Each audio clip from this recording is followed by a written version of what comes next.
Chicken curry చేసుకోవడానికి ముందుగా onions చిన్నగా కట్ చేసుకొని పెట్టుకోవాలి. కొద్దిగా కసూరి మేతి, కొత్తిమీర, చికెన్ని ఒక 30 minutes మ్యారినేట్ చేసుకొని ఉంచుకోవాలి ఫ్రిడ్జ్లో. కొద్దిగా పుదీనాకు.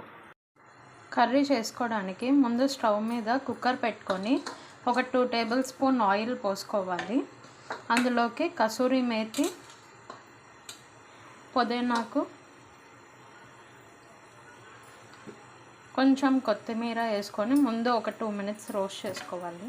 ఇవి కొద్దిగా వేగాక ఆనియన్స్ వేసుకోవాలి. కొద్దిగా సాల్ట్ వేసుకుంటే తొందరగా మగ్గిపోతుంది ఆనియన్స్ మగ్గాక ఒక 1.5 tablespoon అల్లం వెల్లుల్లిపాయ పేస్ట్ వేసుకోవాలి.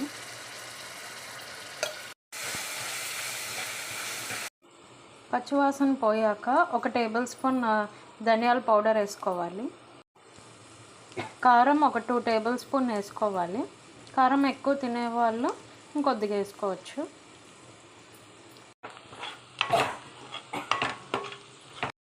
ఇప్పుడు చికెన్ వేసుకోవాలి. చికెన్ కొంచెం ఉడికాక 2 glasses వాటర్ పోసుకోవాలి. బాగా మిక్స్ చేసుకొని ఉప్పు చూసుకోవాలి. ఉప్పు అంతా సరిపోతే మూత పెట్టేసుకొని ఒక 2 whistles ఉంచుకోవాలి. 3 whistles అయిపోయాక మొత్తం ఆవిరంతా పోయాక కుక్కర్ ఓపెన్ చేసుకొని ఒకసారి కలుపుకొని చూడండి. వాటర్ ఇంకా ఎక్కువగా ఉంటే ఒక 10 minutes దాకా మీడియం ఫ్లేమ్లో పెట్టుకోండి. లేదు అంటే కొత్తిమీర గార్నిష్ చేసుకొని సర్వ్ చేసుకోవడమే. మన టేస్టీ చికెన్ కర్రీ రెడీ.